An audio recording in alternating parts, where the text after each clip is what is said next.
not surprised. I mean, we were actually December 20th, 2012, 2011 is still the 52-week low.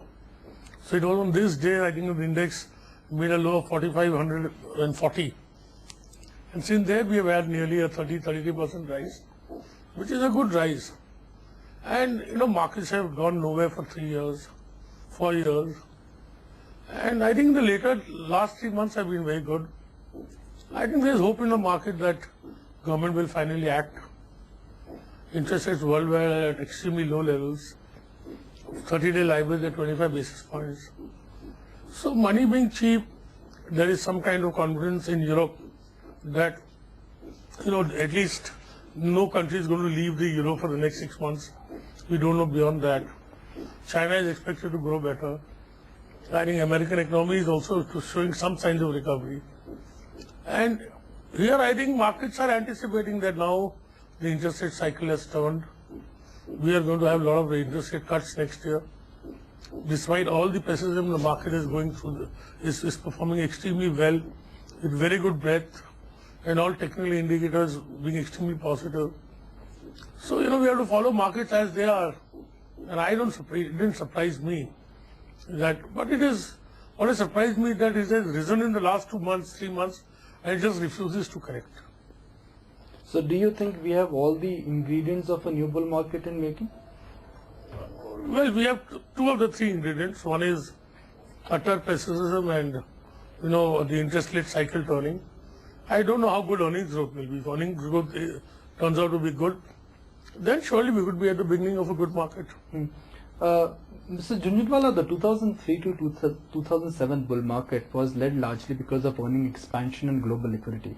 If I look at the Bloomberg consensus earnings for FY14, the range is about 12 to 14%. So apart from earnings, what else could lead the next bull market? Well, I think what's more important in the earning is the consistency of the growth.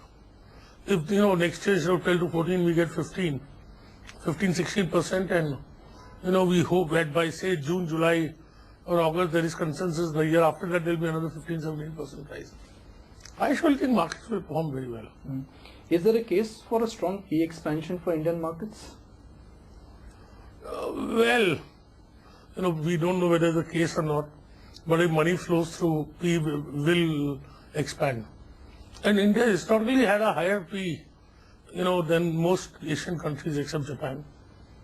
So I think there could be, if there is consistency in earnings, the early signs surely say that if the interest rate cycle decisively turns, and I think that will also aid earnings growth, surely there could be a case for higher Ps.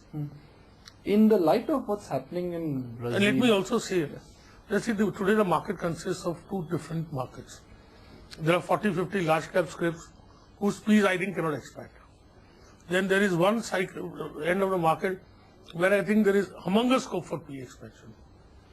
So both could meet at some point.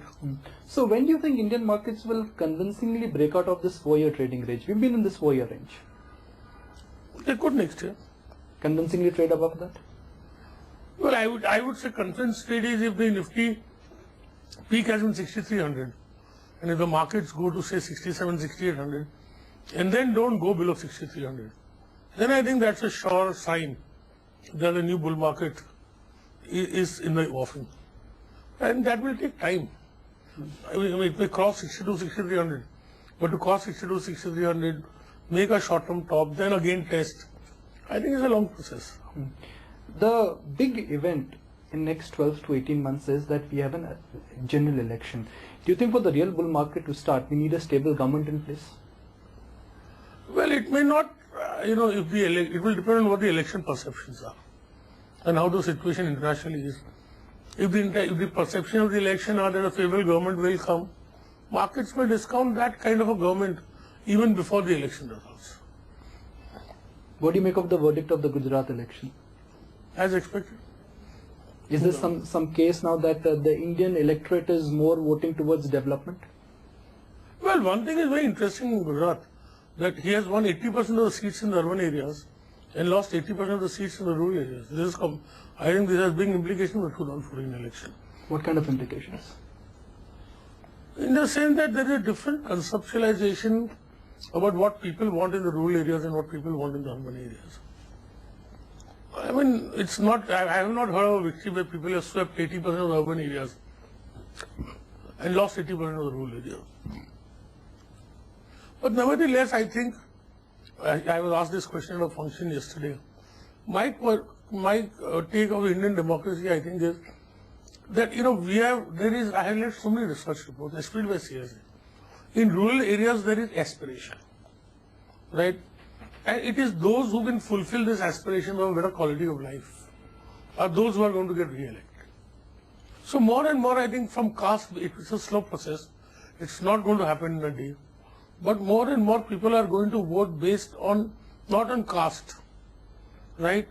But on the basis of which party or which leader they feel can help them, fulfill their aspirations better. And I don't think that aspiration in terms of subsidies. It's term of opportunity, education, infrastructure. So I think Indian democracy, and which is one of going to be the most important events, I think, in the history of India, is the maturing of Indian democracy. It's still a slow process, I may be wrong, but if it happens, it's an extremely important event. Fair point, that's a great point. So let me just throw in the other piece of the puzzle, which is the global piece of puzzle.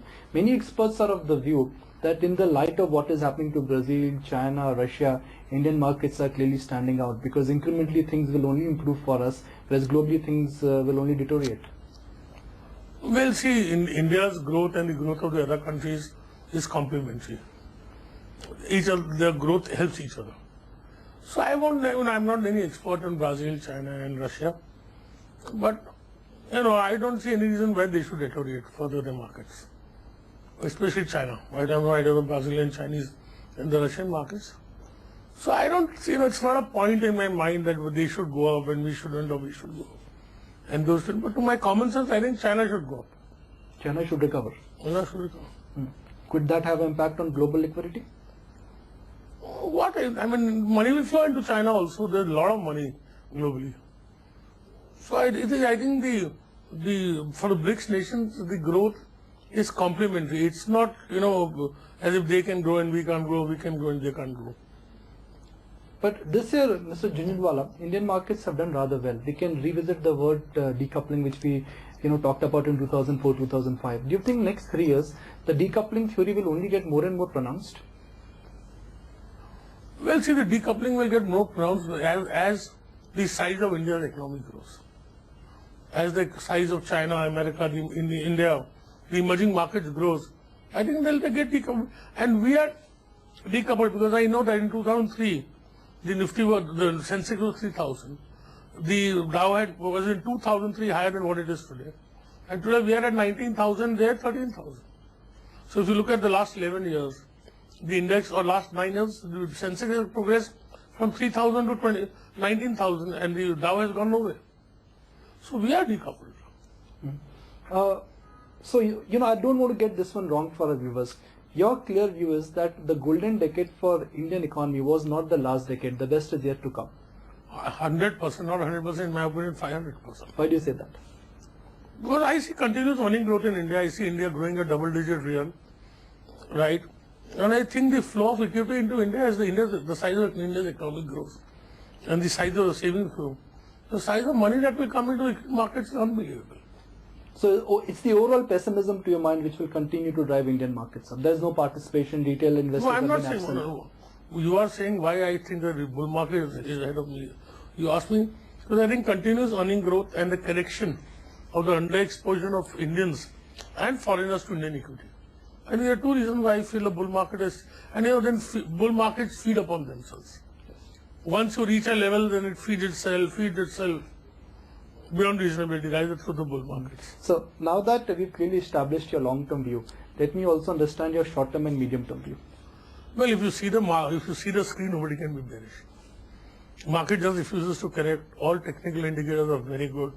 Breadth is very good. 52-week highs are many more than the lows, right? Markets going up slowly and steadily. Nobody is saying, well, sell your wife's bangles and buy shares. So I think this is a correction. This is a rise which is not going to end in a hurry. Even a correction, I think, will take time. It's still some time away. What about the medium-term outlook? Should be good, at least technically. Now that government is also taking action, creating more faith in investors. So Rakesh Jhunjhunwala is bullish short term, he's bullish medium term, he's bullish for long term. Medium term, I don't know, could be, so it's a dicey situation. But surely short term. You've always maintained that trading is like momentum. Now don't get me wrong, I'm not going to discuss your book or instrument or stock you're long or short on. But directionally, your bias is to go long. Absolutely, I am long. The other feature which I wanted to discuss with you is that how to approach consumer names or consumer stocks. The street is divided. Some experts are of the view that consumer stocks are the leaders of this new bull market. Some experts feel that consumer stocks are priced to perfection. Well, what is priced to perfection, I don't know. But I think, see, all of them are good quality stocks, good governance, good cash flows, reasonable growth. So I personally think there could be some correction in their P's, or surely they are going to give a return which is equivalent to their earnings growth. But the India romance is clearly the consumption story, so don't be bearish on consumer names. Well, in that, boss, with this kind of price performance, I am not going to be bearish. And technically, they're showing no weakness, nobody is overbought, there's no manipulation. So how can you be bearish? Price is price. Secretly, are you happy that your top 3 holdings are marching towards the new all-time high? It's been a great year for you. Yeah, it's been a good year. God has been kind. Actually, if the stocks don't go up, you feel happy. You know, over the years I've interacted with you, you've always maintained one thing that, look, I'm not married to any of my investments. But as of today, do you have visibility for your large 3 investment for next 3 years based on earnings? Well, I don't know whether visibility for next 3 years, I have visibility for next 7 years. I think they are doing well if they are linked to the Indian economy. And I am happy, I mean, I'm quite confident. I just wanted to understand the overall approach a retail investor should adopt now. Well, you should invest every month. You do take the SIPs. That's the Because see, one thing you must remember, India is in a long-term bull market. And predicting, time to time the market is difficult. So the question is, if you are in a, long-term bull market, I think you should invest every month regardless of the index situation. And I am hopeful people will get return between 15 to 24% on a compounded basis.